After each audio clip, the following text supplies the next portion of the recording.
Hi, welcome back to Her Path to Success. My name is Tahara Saad, and everything is brought to you by the Arab American Women's Business Council. Now, on this segment, we've been going through differentiating between a hobby and a hustle, and how do we turn our passion into a side business, all the way leading up to getting a microloan in the process. So these are a little bit of steps ahead. Before you go and get a microloan, there's a few things that we need to do. And the first segment we discussed on the first step to do in order to differentiate, is this a hobby or a hustle, is it your passion? Is it absolutely something that you love doing, that regardless of you're getting paid or not, you still want to do it?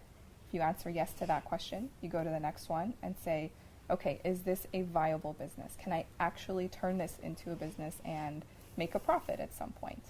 So if you answered yes to those two questions, then you go on to the next step, which is actually starting up the business. And how do we go about to take care of that, and what are the steps that we need to do? So joining us again is Carolyn Cassin from the Michigan Women's Foundation. Thanks for joining me again. Thank you. So we talked a little bit about turning your hobby into a hustle, right? We said yes to both of those questions. Now we go on to the next step, is starting up a business and really investing in yourself and your business. Right. So give us a little bit of the steps and what's needed in that end. Well, first of all, you do have to invest in yourself. You have to really figure out that being an entrepreneur is what you want to do. It's not easy. Most of us have just had jobs all our life, right? We've gone to work for somebody else. Somebody else made sure that there was enough money to pay us. Somebody else was making sure that the heat and the lights were on every day. Somebody else fixed the copier when it broke. But when you're an entrepreneur, it's all you. And so the first thing I always recommend is take a class about what I call Entrepreneur 101. Just go hang around with some other entrepreneurs. Go spend some time with people who have started a business. Understand how hard it is. That doesn't mean you should be dissuaded from wanting to do this, but it means you just need to know the reality of it. A lot of people, a lot of women especially, say to me, oh, I want to become an entrepreneur because I'll have a lot more time. I'll make my own hours. Yes, you'll make your own hours. They're 24 hours a day, 7 days a week, 365 days a year. It's a lot. It's all about you. Then It's a full-time job. It's a full-time job, and it's really tough. And when a potential new customer wants to meet with you, you know, nothing can stand in that way, because that's your ability to make a sale. And so it's really, there's more to it than you think. And so I would say first thing you should do is get some reality checks about what it means to be an entrepreneur. The second thing is really become an expert in whatever it is that you do. Learn everything you can learn. Take some classes. Take a class.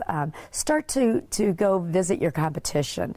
Somebody else who does something like you do, not as well as you do it, of course, but learn about what's going on in your community in that same field. Because what I find most often is everybody thinks they have a brand new idea. It's almost never a brand new idea. They might be better at it than anyone else, but they've got to make sure that they understand what everybody else is doing so that they can differentiate. They can be that innovator that really, makes this company better than the other ones that are out there, and so you can compete effectively. Right. It's how can you stand out against all of the competition Exactly. that's out there. And everybody always says to me, there is no other competition. I do it differently than anybody else. And I find that's never true. I always worry about an entrepreneur who says that to me. And I say, oh, you haven't gone out enough and looked at what's out there. The next thing I really encourage people to do is try to go through one of these classes that helps you establish kind of a business plan. How am I going to make this into a business? How am I going to take this love that I have for for whether it's baking or cooking or a cleaning company or whatever it is that you want to do that's been your dream, that you really enjoy doing, then let's, or inventing something new. Let's figure out what people would pay for it. Let's figure out and put this all down on paper and bring it to me and or somebody here at the foundation, and we'll kind of poke some holes in it, and we'll start the process of really creating a solid business plan with you. That's a business plan that you can take to go get funding with. Right. In the engineering world, we call that benchmarking. That's benchmarking. It is, right? It's right. benchmarking. It's where you check out the competition. You say, okay, how are they doing what I want to do? How am I similar? How am I different? Right. What do I like about their doing? What do I not like about what they're doing? And how can I tweak it to fit my business and my scope? Right. Sam Walton, who started Walmart, and said that he could not pass up another store. He'd go into every store and he learned something in every store. And I think a real entrepreneur is always looking at the competition and is always trying to figure out, what do you do better than I do? What good ideas can I steal shamelessly from you and incorporate into mine? And that's, it's that curiosity. Right. A great entrepreneur is extremely curious and humble. I think doesn't assume that they know everything about the business. They're always in learning mode. They're always in how can I do it better mode. And I think one of the mistakes that a lot of entrepreneurs make is they think, well, I'm already the best and now I just have to turn it into a business. Right. So it's a constant struggle and it's a constant learning process. And I think even when you have a business up and running, there's always new things for you to learn. There is. You always have to learn something new, or you'll be the one that's out of business, and the next new thing will come along. That's exactly right. That's exactly right. And I've tried really hard. Someone told me that a long time ago. That you've got to always be innovating every day. You've got to wake up and innovate and make your product better, because if you don't, somebody else will.